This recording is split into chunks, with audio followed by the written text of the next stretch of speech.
पारम दुखावसाने इदमेव ध्येयम्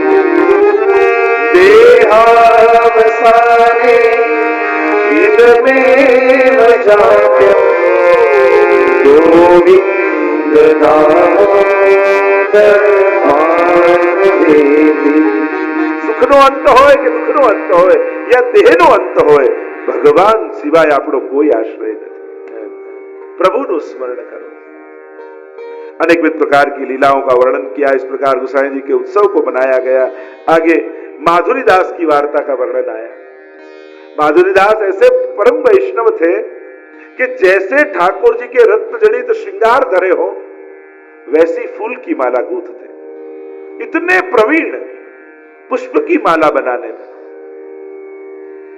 जैसी जड़तरनी माला जेवी ठाकुर जी ने धराई हो, रोज श्रृंगार समय दर्शन करी जाए અને શ્રૃંગાર સમય દર્શન કરી જાય અને પછી એવી ગૂંથે કે જેવી જડતરની માળા હોય એવી જ ફૂલની બનાવે અને રાજભોગમાં શ્રીજીને ધરાવે, ગુસાઈજીને अर्पित करे।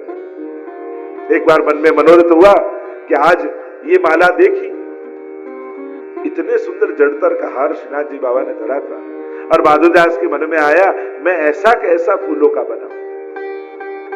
और विचार आया बनाने जाए पर बनती नहीं, मन में मनोरथ है कैसी बनानी है। तो उसी समय वार्ता प्रसंग में याद था कि श्रीनाथ जी प्रकट हुए और श्रीनाथ जी ने कहा कि ऐसे दोरा ले, ऐसे मरोड़ी ले, ऐसे फूल गूंथ। और श्रीनाथ जी बाबा बताते गए और माधुरीदास बनाते गए और आज इतनी सुंदर माला बनी। जैसे जड़तर का हार था वैसी के वैसी फूलों की माला। कोई दूर से देखे तो यूं लगे कि कोई रत्न जड़ित जड़तर का हार है, ऐसे फूल गूंथे।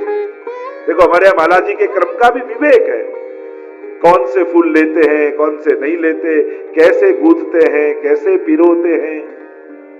प्रभु को श्रम न पड़े, प्रभु को भार न लगे, प्रभु को सुखरूप हो, ये सब माला जी के प्रकार है। तो वैजंती माला हो, कटी तक गोवर्धन माला हो, घुटनों तक चरणों तक वनमाला हो, अनेक प्रकार माला जी के हैं।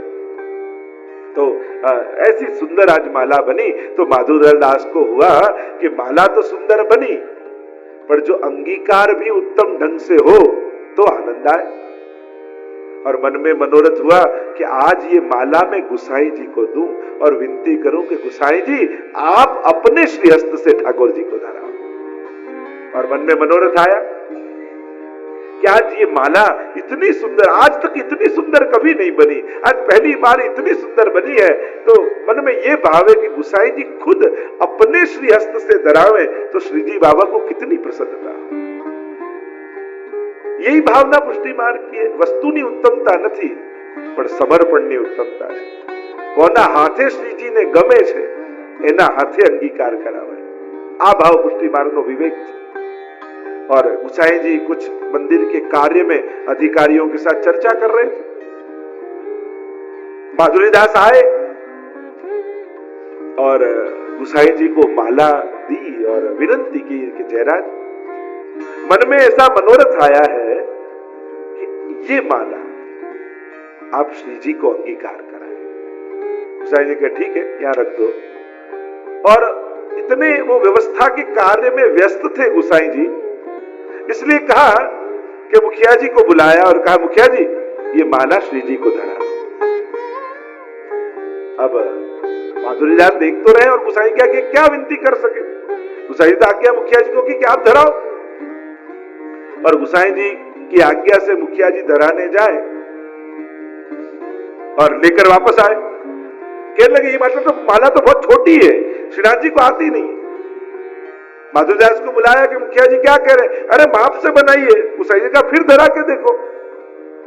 मुखिया जी फिर धरा कर वापस, ये माला तो बहुत बड़ी है, ये तो आई नहीं रही है श्रीनाथ जी बाबा को। गुसाई जी को हुआ कि थोड़ी देर में छोटी और थोड़ी देर में बड़ी, कुछ गड़बड़ है, लगता है श्री जी मुझे बुला रहे। भक्तों के मनोरथ ठाकुर जी कैसे पूरे करते। और स्वयं गुसाई जी खड़े हुए, माला जी लेकर गए और श्रीनाथ जी के कंठ में धराया और श्रीनाथ जी बाबा बड़े प्रसन्न हुए। और जहां धराकर दूर से देखा, कितनी सुंदर पुष्प की माला है, मानो मणि की रत्न जड़ित माला हो। और जब माला जी सरी तब अपने जड़िया जी को बुलाया वहां, और जड़िया जी से कहा कि ये माला जैसी है ऐसे ही रत्न जड़ित हार बनाओ। और ऐसा रत्न जड़ित हार बनाकर लाए। और तब गुसाई जी ने कहा, आज से ये माला को नाम में माधुरी दास रखूं। और माला का नाम माधुरी दास रखा और श्रीनाथ जी बाबा को धराया। तो भक्तों का समर्पण उत्तम हो तो ठाकुर जी खुद इसको अंगीकार कर। उत्तम समर्पण की भावना माधुरीदास के मन में थी, तो स्वयं श्रीनाथ जी ने धरा, गुसाई जी के हाथ से जो मनोरथ था, और स्वयं माला का नाम माधुरीदास रखा। ऐसी कृपा श्रीनाथ जी बाबा ने की। ऐसी तो अनेक विधि लीलाओं का वर्णन आया। शीतकाल जब जब आता तब, और शीतकाल का प्रारंभ हमारे यहां देव दिवाली से माना जाता है, तुलसी विवाह के दिन से। और जब जब शीतकाल आए तब महाप्रभु जी के सेवक त्रिपुर दास कायस्थ। घणी वार घणी सेवाओं में घड़ा ने आसक्ति हो। घणी વાર જો ઘણાને કેરી ધરવામાં આસક્તિ હોય, ને વાત જો ઘણાને સખડી આરોગાવાની આસક્તિ હોય, ઘણાને દૂધઘરની આસક્તિ હોય, ઘણાને રથયાત્રામાં આસક્તિ હોય, ઘણાને હિંડોળામાં આસક્તિ હોય, ઘણાને નંદ મહોત્સવમાં આસક્તિ હોય। कई लोग कहते हैं कि कथा में जब नंद महोत्सव होगा तब मैं आ जाऊंगा। उसको नंद महोत्सव में आसक्ति हो। अलग अलग आसक्ति के जीव होते। इनको सेवा की आसक्ति है कि जब शीतकाल आए तब श्रीनाथ जी बाबा जो गद्दल धरे वो मैं पधराऊं। और ऐसे सुंदर वस्त्र पूरे साल ढूंढते रहे, कीन खाब आदि के, उसमें भी जरदोसी का काम कराएं, क्योंकि श्रीनाथ जी तो उत्तम वस्तु के भोक्ता है। उत्तम में उत्तम जो वस्त्र मिले वो ढूंढ के रखें और सुंदर जरदोसी आदि कराएं, अंदर रुई भराएं। और जब देव दिवाली का दिन आए उससे एक दिन पहले इनके गद्दल पहुंच जाए, फरगुल पहुंच जाए। और जब गुसाई जी सेवा करते हो, महाप्रभु जी सेवा करते हो, तब इनका नियम था, इतने पूछे तुरंत गुसाई जी कि त्रिपुरदास का गद्दल आ गया कि नहीं। आज हैरान, बड़ा सुंदर बना के भेजा है, इस बार तो इतना सुंदर बना है, हर साल कुछ नया नया इतने उत्तम ढंग से अंगीकार कराए। पर कुछ ऐसे संजोग बने, समय बदला, लौकिक जीवन में कुछ संकट आए त्रिपुरदास के। धन